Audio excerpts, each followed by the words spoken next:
ನಾನು ಕಲಬುರಗಿ ಜಿಲ್ಲೆ ಕಲಬುರಗಿ ತಾಲೂಕಿನ ಫೇರುಜಾಬಾದ್ ಗ್ರಾಮದ ನಿವಾಸಿ ಆದ ಮತ್ತು ಸಾಮಾಜಿಕ ಹೋರಾಟಗಾರ ಅಬ್ದುಲ್ ಲತೀಫ್ SN ಜಾಗೀರ್ದಾರ್ ಇವತ್ತಿನ ದಿನ ವಿಶೇಷವಾಗಿ ಸೋಷಿಯಲ್ ಮೀಡಿಯಾ ಮುಖಾಂತರ ಎಲ್ಲ ಸಂಬಂಧಪಟ್ಟ ಅಧಿಕಾರಿಗಳಿಗೆ ನಾನು ಮನವಿ ಪತ್ರವನ್ನು ಸಲ್ಲಿಸಿದ್ದೇನೆ.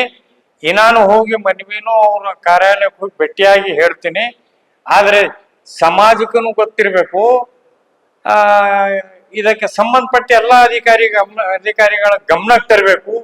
ಕೆಲವೊಂದು ಮಿಸ್ ಆಗ್ತದೆ ಅಂತ ಹೇಳಿ ನಾವು ಎಲ್ಲರಿಗೆ ಇವತ್ತಿನ ವಿಷಯದಾಗ ಫೇರುಜಾಬಾದ್ ಗ್ರಾಮದಲ್ಲಿ KKRB ಫಂಡ್ನಲ್ಲಿ ಅಂದಾಜ 5 ಕೋಟಿ ಪ್ಯಾಕೇಜ್ ನಲ್ಲಿ ಫೇರುಜಾಬಾದ್ ಗ್ರಾಮಕ್ಕೆ ಅಂದಾಜ 1 ಕೋಟಿ ಫಂಡ್ ನಲ್ಲಿ ನೀರಿನ ಟ್ಯಾಂಕ್ ನಿಂದ ರಾಮನ ಹಳ್ಳ ತನ ಆಗ್ಬೇಕು ಅಂತ ಹೇಳಿ ಎಸ್ಟಿಮೇಟ್ ಮಾಡಿದ್ರು.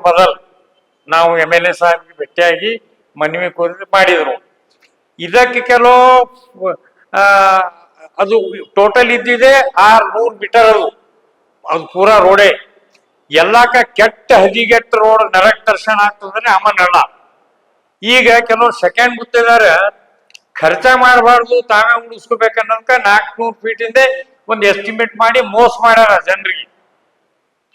ಅದು ಮೋಸ ಮಾಡಿ ನೀರಿನ ಟ್ಯಾಂಕ್ಲಿಂದ ಸ್ವಚ್ಛ ಜಾಗ ಇದ್ದಲ್ಲಿ 400 ಫೀಟ್ ಮಾಡಿ ಅದು 400 ಮೀಟರ್ 200 ಮೀಟರ್ ಹಂಗೆ ಇಡ್ಬೇಕನ್ನೋ ಉದ್ದೇಶದಿಂದ ಹೊಸ ಎಸ್ಟಿಮೇಟ್ ತಯಾರು ಮಾಡ್ಯಾರ.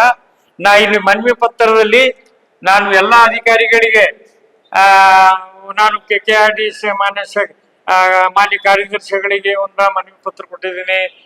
PWD ಏನಪ್ಪಾ ಅಂತಂದ್ರೆ ಚೀಫ್ ಇಂಜಿನಿಯರ್ ಅವರಿಗೆ ಒಂದು ಮನವಿ ಪತ್ರ ಕೊಟ್ಟೀನಿ.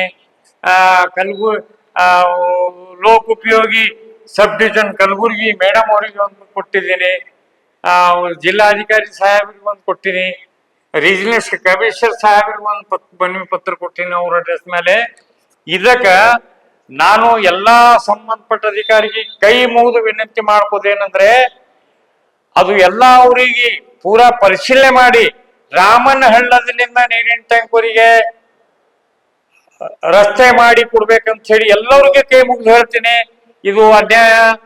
ಒಂದ್ ವೇಳೆ ಏನಾರೆ ಮಾಡಿ ಹಂಗೆ ಅಲ್ಲಿದಲ್ಲೇ ಮಾಡಿದ್ರೆ ನಾವು ಹೋರಾಟ ಇಲ್ಲಿಗೆ ಮಾಡಂಗಿಲ್ಲ. ನರಕ ದರ್ಶನ ಆಗ್ತದ. ನೀರ್ ಬಿಟ್ರುಪ್ಲೆ ಮಳಿನೂ ಬಂದಿಲ್ಲ, ನಾವು ನೀರ್ ಬಂದ್ ಮಾಡ್ತೀವಿ, ಊರ ನೀರು ಹೋಗೋದು. ಆ ಊರ ನೀರು ಹೋದ್ವು, ಒಂದ್ ಮಳಿ ಬಂತಪ್ಪ ಅಂದ್ರೆ ಅಲ್ಲಿ 4,000 ಎಕರೆ ಜಮೀನ್ಗೆ ಕೂಲಿ ಕಾರ್ಮಿಕರು ಮತ್ತ ರೈತರು ಹೋಗ್ಬೇಕಾದ್ರೆ ಊರಂದ ಎಲ್ಲಾ ಕಲುಷಿತ ನೀರು ಬರ್ತದ. ಮತ್ ಮಳಿ ನೀರು ಬಂದಾಗ ಅಲ್ಲಿ ಪರಿಸ್ಥಿತಿ ಹದಿಗೆಡ್ತದ. ನಾವು ಅದಕ್ಕೆ ನರಕ ದರ್ಶನ ಅಂತ ಹೇಳ್ತೀವಿ. ಆ ನರಕ ದರ್ಶನ ಮಾಡ್ಕೋದು ಬಿಡಿಸಬೇಕು. ಮಾಡೋ ಅರ್ಥ ಏನದ? ಅಭಿವೃದ್ಧಿ ಅಂದ್ರೆ ಏನು? ಅಭಿವೃದ್ಧಿ ಅಂದ್ರೆ ಏನು? ಜನರ ದುಡ್ಡು ನಾವೇ ಓಟ್ ಹಾಕಿ ಕುರ್ಚಿ ಮೇಲೆ ಕೂಡ್ಸಿ ಮತ್ತೆ ನಾವೇ ಟ್ಯಾಕ್ಸ್ ನಮ್ ರೊಕ್ಕದ್ರಿಂದ ನಮ್ ಕೆಲಸ ಮಾಡೋದ್ ಬಿಟ್ಕೇಸಿ ಈಗೆಲ್ಲ ಏನ್ ಹೇಳ್ಬೇಕು ಹೇಳಿದ್ರೆ ನಾಚಿಕೆ ಬರ್ತದ. ಆಳಕ್ ಶಬ್ದಿಲ್ಲ. ಅವರು ಕಾರ್ಯಕರ್ತರಿಗೆ, ಪಕ್ಷದ ಕಾರ್ಯಕರ್ತೆಗಳಿಗೆ ಕೆಲಸ ಕೊಟ್ಟು ಅವ್ರಿಗೆ ಇಡ್ತಾರಂತ ಕೆಲಸ. ಅದು ಸೀದಾ ಅವ್ರಿಗೆ ಕೊಡ್ಬೇಕು. ಅದು ಯಾಕೆ ಹೆಸರು ಕೈ ಮಾಡ್ತೀರಿ? ಇದು ಬಹಳ ತಪ್ಪ. ನನ್ನ ಮೇಲೆ ಏನೇ ತಪ್ಪು ತಿಳಿರಿ, ನಮ್ಗೆ ನ್ಯಾಯ ಸಿಗ್ಬೇಕು. ಫೇರುಜಾಬಾದ್ ರೈತರಿಗೆ, ಕೂಲಿ ಕಾರ್ಮಿಕರಿಗೆ ಇದು ಬಹಳ ವಿಶೇಷ ಆಗಿ ನೀರಿನ ಟ್ಯಾಂಕ್ಲಿಂದ ರಾಮನ ಹಳ್ಳತನ ಕೆಲಸ ಇಟ್ಟಿದ. ಒರಿಜಿನಲ್ 600 ಮೀಟರ್ದಾಗ ಏನ ದುನಿಯಾದ ರೊಕ್ಕ ಉಳಿತದ. ಅದ್ರಾಗ ಒಂದು 20-30% ಖರ್ಚು ಮಾಡಕ್ ತಯಾರಿಲ್ಲ. ಇವ್ರು 80% ಖರ್ಚು ಮಾಡ್ಕಿಸಿ ಒಟ್ಟು ರೊಕ್ಕ ತಗೊಂಡು ಸೌಕಾರ ಹಾಕ್ಬೇಕಂತಾರ. ಏನಿದು ಅನ್ಯಾಯ, ಘೋರ ಅನ್ಯಾಯ. ಎಲ್ಲ ಅಧಿಕಾರಿಗೆ ನಾನು ಪ್ರಾದೇಶಿಕ ಆಯುಕ್ತರು, ನಾನು ರೀಜನಲ್ ಕಮಿಷನರ್ ಅವರಿಗೆ ಒಂದು ಮೇಡಮ್ ಅವರು ಇದ್ದಾರಂತ ಭೇಟಿಯಾಗಿಲ್ಲ. ಆ ಮೇಡಮ್ಗೆ ನಾನು ಕೈ ಮುಗಿ ವಿನಂತಿ ಮಾಡ್ಕೊತೀನಿ, ನಮ್ಗೆ ನ್ಯಾಯ ಕೊಡಿಸ್ಬೇಕು. ಜಿಲ್ಲಾ ಅಧಿಕಾರಿಗಳಿಗೆ ನಾನು ಮನವಿ ಮಾಡ್ತೀನಿ, ನಮ್ಗೆ ನ್ಯಾಯ ಕೊಡಿಸ್ಬೇಕು. ಮುಖ್ಯ ಏನಪ್ಪಾ ಅಂದ್ರೆ KKRB ಕಾರ್ಯದರ್ಶಿಗಳಿಗೆ ನಾನು 10 ಸಾರಿ ಕೈ ಮುಗಿದು ವಿನಂತಿ ಮಾಡ್ಕೊತೀನಿ. ಅವ್ರಿಗೆ ಹೇಳಿ ಅದು ಎಸ್ಟಿಮೇಟ್ ಬದಲಾಯಿಸಾರ. ಮೊದಲು ಹೇಗಿತ್ತು ರಾಮನ ಹಳ್ಳಲಿಂದ ನೀರಿನ ಟ್ಯಾಂಕಿಗೆ ರಸ್ತೆ ಮಾಡಿ ಕೊಡ್ಬೇಕಂತ ಹೇಳಿ ನಾನು ಕಳ್ಕಳಿ ವಿನಂತಿ ಮಾಡ್ತೀನಿ. 10 ಸಾರಿ ಕೈ ಮುಗಿದು ವಿನಂತಿ ಮಾಡ್ಕೊತೀನಿ. ಎಲ್ಲಾ ನಮ್ ಫೇರುಜಾಬಾದ್ ಗ್ರಾಮಕ್ಕೆ ನಮ್ಗೆ ನರಕ ದರ್ಶನ ಬಿಡಿಸ್ಕಿಸಿ ನಮ್ಗೆ ದಾರಿ ಮಾಡಿ ಕೊಡ್ಬೇಕಂತ ಹೇಳಿ ನಾನು ಎಲ್ಲರಿಗೂ ಮನವಿ ಕೊಡ್ತೀನಿ. ಧನ್ಯವಾದಗಳು, ನಮಸ್ಕಾರಗಳು.